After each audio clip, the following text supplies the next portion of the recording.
Hi everyone, welcome to Sunsight. तो I think अब तक सबसे ज्यादा जिस वीडियो के लिए मुझे रिक्वेस्ट मिला है वो यही है कि what was my daily routine during my preparation days. तो आज मैं वही आपके साथ शेयर करने वाली हूँ। सिर्फ मेरा डेली रूटीन ही नहीं, मैं किस बेसिस पे मेरा डेली रूटीन तैयार करती थी वो भी मैं आपके साथ शेयर करने वाली हूँ, जिससे कि आपको भी समझ में आ जाए कि रूटीन कैसे तैयार करना चाहिए। तो मेरा जो डेली रूटीन है वो मैं दोनों पार्ट में आपको बताने वाली हूँ। फर्स्ट ये है कि मैं कितना टाइम पढ़ती थी, मतलब पूरा दिन में मैं कितना टाइम इन्वेस्ट करती थी पढ़ाई के लिए।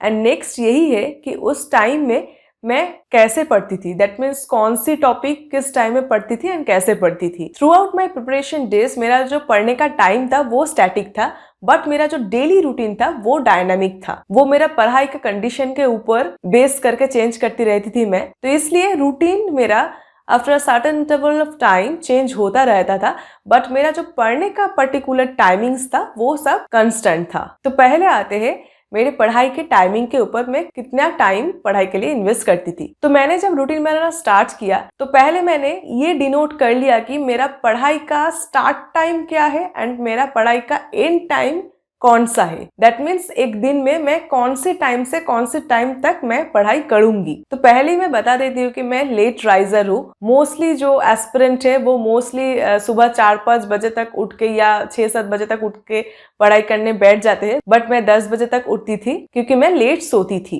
ये मेरा बहुत दिनों का हैबिट था। मैं जनरली 2 से 3 बजे के बीच में सोती थी एंड उठती थी 9 से 10 बजे के अंदर अंदर। तो मेरा पढ़ाई का जो स्टार्ट टाइम था वो था सुबह 10 बजे एंड मेरा जब पढ़ाई खत्म होता था वो था रात के 2 बजे। तो ये सुबह 10 बजे से 2 बजे तक का मेरा पढ़ाई का टाइमिंग था। अब मेरा अदर्स जो काम था वो मैंने क्या किया था कि स्लोली वो काम कम कर दिया था, जिससे कि मेरा जो पूरा ध्यान रहे, पूरा कंसंट्रेशन सिर्फ पढ़ाई के लिए मैं इन्वेस्ट करूँ। पूरा का पूरा जो दिन है वो सिर्फ मेरा पढ़ाई के लिए डेडिकेटेड रहे। अब ये सुबह 10 बजे से रात को 2 बजे के अंदर ये जो पूरा दिन का टाइम है उसमें मेरा डेली कोर्स के लिए कुछ समय चाहिए था। इसके लिए मुझे 3 मेजर ब्रेक चाहिए था। उसमें से पहला था लंच ब्रेक, जो कि दोपहर के 1:30 बजे से 3:30 बजे तक। उसके बाद evening snacks time, that is शाम के 6 बजे से 7 बजे तक। एंड उसके बाद लास्ट में डिनर टाइम, जो कि रात 11 बजे से 12 बजे तक का था। तो ये दिन में टोटल 3 मेजर ब्रेक था मेरा।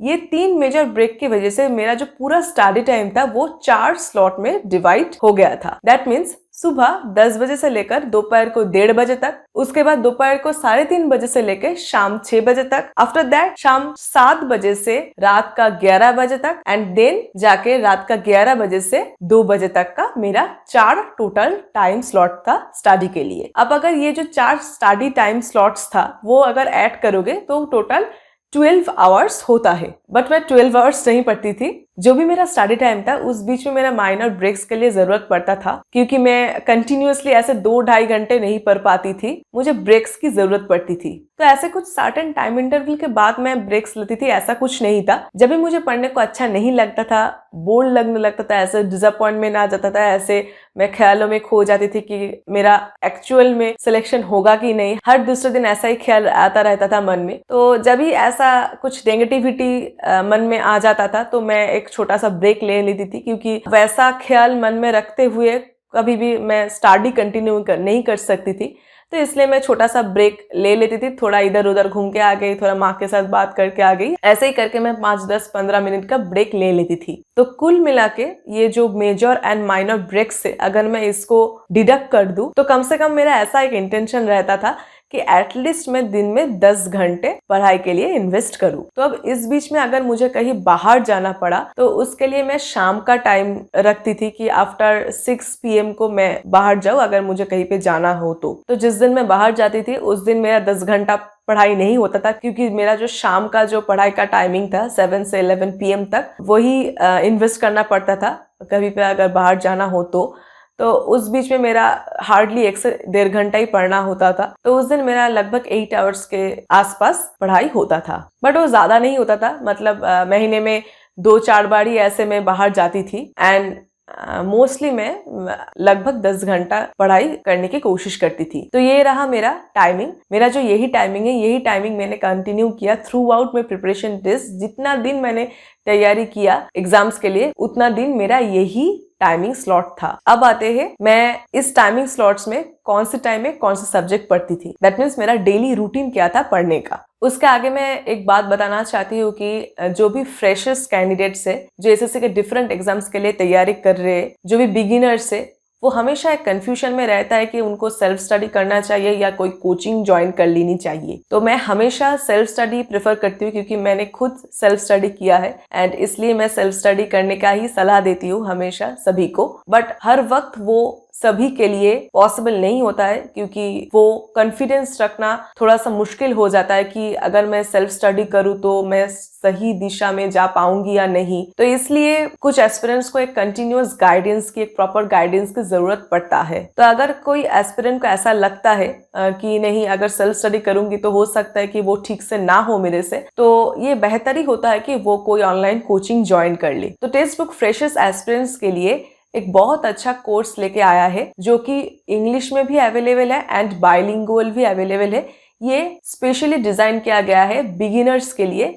बिगिनर्स जो एसएससी एस्पिरेंट्स है उनके लिए ये कोर्स बनाया गया है। ये कोर्स के करिकुलम में स्पेशली जो फर्स्ट टाइम के लिए एसएससी के लिए तैयार कर रहे हैं उनके लिए तैयार किया गया है। इस कोर्स के अंदर बेसिक से लेकर एडवांस तक सारे जो कंसेप्ट है वो डिटेल में डिस्कस किया गया है। एसएससी के सारे जो एग्जाम होता है, CGL, CHSL, MTS, CPO, stenographer, JHT, सभी एग्जाम्स के लिए जो प्रिपरेशन है वो इस कोर्स से आप कर सकते हो। ये कोर्स में सिर्फ कॉमन टॉपिक ही नहीं, एग्जाम से पहले कुछ स्पेसिफिक क्लासेस एंड टेस्ट भी कराया जाएगा। ये दोनों जो कोर्स है, एक इंग्लिश में एंड एक बाइलिंगुअल अवेलेबल है। ये दोनों कोर्स 15 मंथ्स के लिए वैलिड रहेगा। दैट मीन्स 1 ईयर 3 मंथ्स के लिए वैलिड रहेगा फ्रॉम परचेस डेट। कोर्स के बारे में और डेप्थ में जानने के लिए इसका जो सैंपल नोट्स है, सैंपल लाइव क्लासेस है, सैंपल टेस्ट है, वो भी आप चेक कर सकते हो। कोर्स को परचेस करने से पहले जो भी फैकल्टीज आपको पढ़ाएंगे उनके बारे में डिटेल में आप जान सकते हो एंड कोर्स का पूरा करिकुलम भी आप देख सकते हो कि कौन सी डेट में क्या पढ़ाया जाएगा। अगर आपको टेक्स्ट बुक सिलेक्ट का SSC live coaching for freshers course के लिए कुछ भी डिटेल में जानना हो तो आप अपना नंबर देके एक फ्री काउंसलिंग सेशन ले सकते हो। टेक्स्ट बुक की तरफ से कोई रिप्रेजेंटेटिव आपको कॉल करेगा एंड आपका जो भी डाउट्स है, जो भी कंफ्यूजन है, वो ही और she will look into that matter. तो अगर आपको ये कोर्स लेना है तो आप SSC IN20 ये कूपन कोड डाल के ये कोर्स परचेस कर सकते हो, जिससे कि आपको 20% ऑफ मिल जाएगा। टेक्स्ट बुक से जुड़े हर इंपॉर्टेंट लिंक आपको डिस्क्रिप्शन बॉक्स में मिल जाएगा। तो अब आते हैं मेरे जो नेक्स्ट पार्ट है कि मैं डेली कौन सी टाइम में कौन सी टॉपिक्स पढ़ती थी, मेरा रूटीन क्या था। तो ये जो रूटीन है ये मेरा इनिशियल डेज का है। सिलेबस कंप्लीट होने तक ये रूटीन रहा है, क्योंकि सिलेबस कंप्लीट होने के बाद तैयारी एक और दिशा में चला जाता है। तब आपको रिवाइज करना होता है, मॉक टेस्ट देना होता है, वो एक अलग बात है। तो उसके ऊपर भी मैं अलग से वीडियो बनाऊंगी कि कैसे मैं रिवाइज करती थी। बट सिलेबस कंप्लीट होने तक मैं एक कंटिन्यूअस एक रूटीन मेंटेन किया था। उसके बाद का रूटीन मेरा चेंज होता रहता था। वो इनिशियल डेज का, वो प्रिपरेशन डेज का रूटीन ही मैं आपके साथ शेयर करने वाली हूँ। जैसे कि मैं स्टार्टिंग में ही कहा था कि मेरा रूटीन चेंज होता रहता था मेरे पढ़ाई के कंडीशन के ऊपर बेस करके। तो जब मैं एक रूटीन बनाती थी वो मैक्स टू मैक्स 1 महीना एक रूटीन में कंटिन्यू करती थी एंड इन जनरल में 10 से 15 दिनों के इंटरवल में मैं रूटीन चेंज करती रहती थी। तो हमारे सिलेबस में मेन 4 सब्जेक्ट होता है, इंग्लिश, रीजनिंग, मैथ्स, जीके। इसमें से 2 है मोस्टली मेमोरी बेस्ड, जो कि है English and GK GS, and और 2 है problem solving type subjects. That means maths and reasoning है mostly problem solving type calculation based subjects. तो जब मैंने तैयारी शुरू की थी तब मैं एकदम फास्ट में बहुत ही कंफ्यूज था। मैं समझ नहीं पा रही थी कि मैं कैसे क्या करूं। कुछ दिन जाने के बाद मुझे एकदम क्लियर हुआ कि हाँ, मुझे ऐसे ऐसे करना है। तो मैंने क्या किया, मैं हर दिन 2 सब्जेक्ट पढ़ती थी, क्योंकि एक दिन में चारों सब्जेक्ट पढ़ना पॉसिबल नहीं था, क्योंकि तब मेरा शुरुआती दिन था। मैंने जस्ट मेरा प्रिपरेशन स्टार्ट किया था। अब इनिशियल डेज में तो मुझे एक टॉपिक को वास्टली कवर करना होता है, डिटेल में पढ़ के कवर करना होता है। अगर मैं एक ही दिन में 4 सब्जेक्ट पढ़ना शुरू कर दूं तो कोई भी सब्जेक्ट को मैं ज्यादा टाइम नहीं दे पाऊंगी। सपोज मैं अगर 10 घंटे ही पढ़ती हूँ एक दिन में, तो अगर 4 सब्जेक्ट को मैं लेकर चलूँ एंड इक्वल टाइम इन्वेस्ट करूँ तो मुझे हर सब्जेक्ट के लिए 2.5 घंटे करके देना पड़ेगा। बट जब मैं एक सिलेबस कवर कर रही हूँ, मुझे जब डिटेल में पढ़ना होगा तो मैं सिर्फ एक सब्जेक्ट के लिए सिर्फ 2.5 घंटे दूंगी तो कैसे चलेगा। सपोज एक चैप्टर मैंने शुरू किया, एक मैथ्स का एक चैप्टर शुरू किया, प्रॉफिट एंड लॉस, तो एक 2.5 घंटे में क्या पूरा चैप्टर खत्म हो जाएगा? 2.5 घंटे में वैसे कुछ भी मैं डिटेल में नहीं कर पाऊंगी। तो इसलिए जब तैयारी शुरू कर रही हूँ मैं, जब सिलेबस जस्ट मैं कंप्लीट कर रही हूँ, उस टाइम में एक ही दिन में सभी सब्जेक्ट पढ़ना ठीक नहीं होता। वो रिवाइज के टाइम में ठीक है, बट जब मैं तैयारी कर रही हूँ, सिलेबस शुरू में मैं पढ़ रही हूँ नया, तब तो मैं एक साथ इतना सब्जेक्ट एक दिन में नहीं पढ़ सकती। तो इसलिए मैंने हर दिन 2 सब्जेक्ट को लेकर चलती थी। अब कैसे मैं वो 2 सब्जेक्ट को लेकर चलती थी वो मैं बताऊंगी। मैं क्या करती थी, एक मेमोरी बेस्ड सब्जेक्ट के साथ साथ एक problem solving type of subject को लेकर मैं रूटीन बनाती थी। जैसे कि अगर मैं इंग्लिश पढ़ती हूँ तो इंग्लिश के साथ मैं रीजनिंग पढ़ लेती थी एंड नेक्स्ट डे मैं मैथ्स के साथ जीके जीएस पढ़ लेती थी। दैट मीन्स अगर मैं मॉन्डे को इंग्लिश एंड रीजनिंग पढ़ती हूँ तो ट्यूसडे को जाके मैं मैथ्स एंड जीके जीएस पढ़ती थी। अब ऐसा मैंने क्यों रूटीन बनाया था? क्योंकि इंग्लिश, जीके जीएस इस टाइप का जो मेमोरी बेस्ड सब्जेक्ट्स होता है, ये पढ़ते पढ़ते समटाइम्स बोरिंग लगने लगता है। तो इसलिए इसके साथ एक एक करके मैंने problem solving type of subject को ऐड कर दिया, जो कि है मैथ्स एंड रीजनिंग। तो जब भी मुझे बोरिंग लगने लगता था तो मैं उसे साइड में रख के मैं मैथ्स और रीजनिंग स्टार्ट कर देती थी। क्योंकि जब प्रॉब्लम सॉल्व करना है तब तो बोरिंग नहीं लग सकता, क्योंकि तब तो दिमाग लगा के मुझे वो प्रॉब्लम सॉल्व करना पड़ेगा। तो इसलिए हर एक दिन एक मेमोरी बेस्ड सब्जेक्ट के साथ साथ प्रॉब्लम सॉल्विंग सब्जेक्ट मैं रखती थी। अब आते हैं कि कौन से सब्जेक्ट को मैं कौन से टाइम में पढ़ती थी। तो सुबह के टाइम मैं इंग्लिश और जीके जीएस को पढ़ती थी, क्योंकि सुबह के टाइम माइंड एकदम फ्रेश रहता था।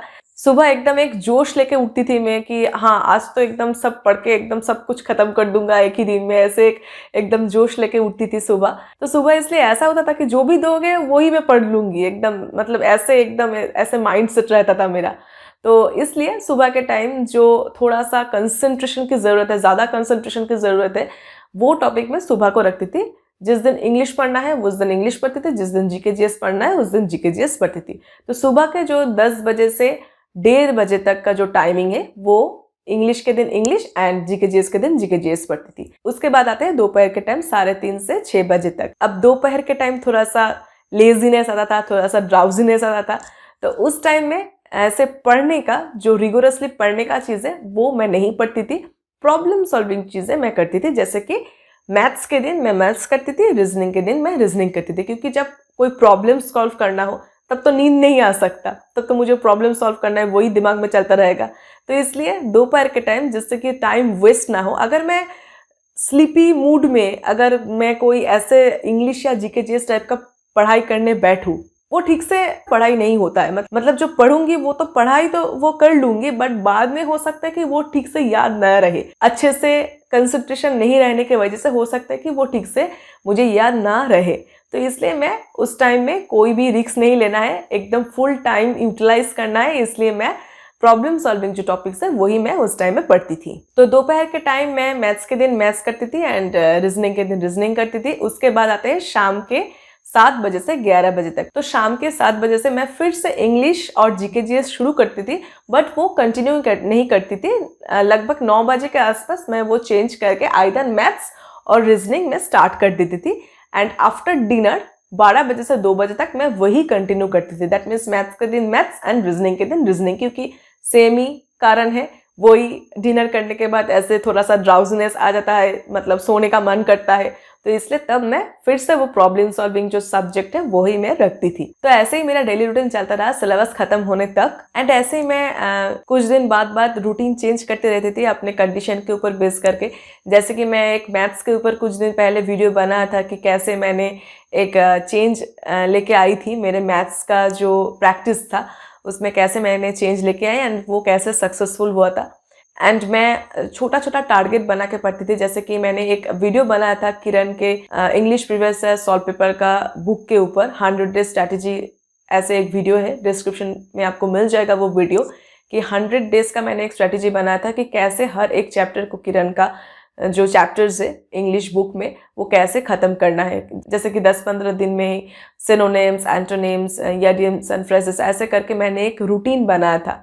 तो मैंने जैसे पढ़ा था वही मैंने शेयर भी किया है, वो वीडियो आपको डिस्क्रिप्शन बॉक्स में मिल जाएगा। तो यही था मेरा daily routine and I hope कि मेरे इस वीडियो से आपको भी अपना डेली रूटीन बनाने के लिए मदद मिले एंड आप भी अच्छे से एक रूटीन बना के वही फॉलो करो, क्योंकि वो बहुत ज़रूरी है कंसिस्टेंट प्रिपरेशन के लिए। अगर आपको कोई भी मदद मिलता है इस वीडियो से तो मेरे लिए बहुत ही खुशी की बात होगी। तो आई होप कि आप सभी लोग बहुत अच्छे से अपना तैयारी कर रहे हो एंड ऐसे ही डेली रूटीन बना के पढ़ रहे हो।